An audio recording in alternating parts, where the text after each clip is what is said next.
Hi everybody. In our fifth number lecture, we had completed up to the 25 number question. So in today's lecture, let's start from 26 number question. The question has asked to find the reflection coefficient and transmission coefficient of a electromagnetic wave which has normally incident on a dielectric medium. Okay, where the medium's dielectric constant is 81, relative dielectric constant. Okay, so as you know, to find the refractive index n2, that is the refractive index of the second medium, we have to square root of that quantity, relative dielectric constant. So it is 9, n2 is 9, and as it has not mentioned about the initial medium, that is the medium 1, so you will take the refractive index of that medium as the vacuum medium or air medium. That means n1 should be 1. So if you see the formula of refractive index, it is n1 minus n2, this, and transmission coefficient is this. Okay, so if you put the value of n1 and n2, n1 is 1 and n2 is 9, so you find 0.64, and for transmission coefficient you will find 0.36. Okay, these are the solution. So option C is the correct answer. Okay, so now coming to the 27 number question, it has asked to find the amplitude of the electric and magnetic field are related in which relation. It's obvious that, okay, E is CV, so option B is the correct one. Now coming to the 28 number question, it has asked to find the dependency of the skin depth with the frequency of the electromagnetic wave.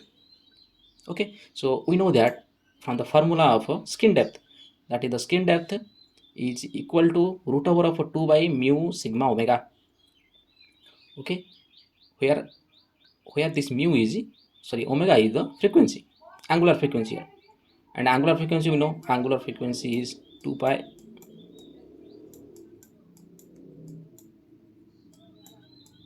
f. Okay, so what you find, sigma proportional to 1 by root over of omega. So option D is the correct one.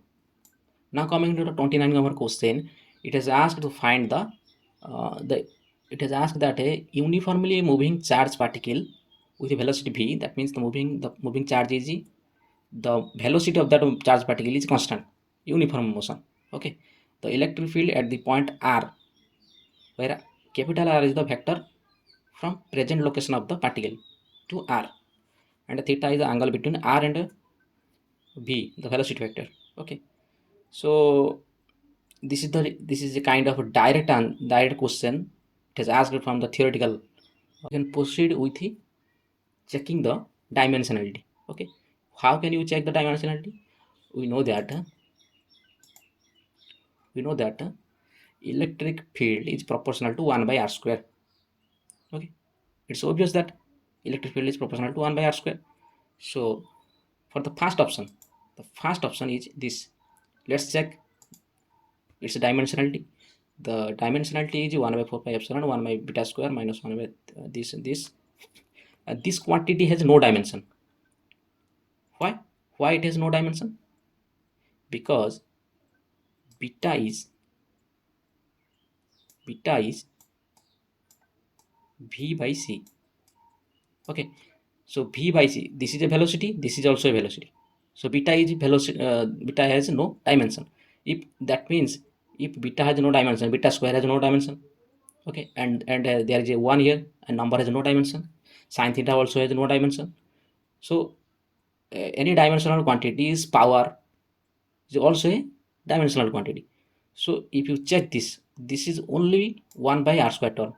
Okay, so this option A, electric field, is proportional to 1 by r square. Whereas if you check all remaining three options, the electric field is not proportional to 1 by r square. Here in the second option, that is option B, it's proportional to 1 by r. Whereas in option C, the electric field is proportional to 1 by r cube. And for option D, the electric field is 1 by r4. So it's obvious that option A is the correct one. Okay, so now coming to the 30 number question, it is also a theory based question, and it is the direct question. Okay, just you have to remember the formula. Okay, this is the correct one, not this. It is someone has put this wrong answer. Okay, if you read the relativistic electrodynamics and with the help of a Lorentz gauge, okay, you can find this. Okay,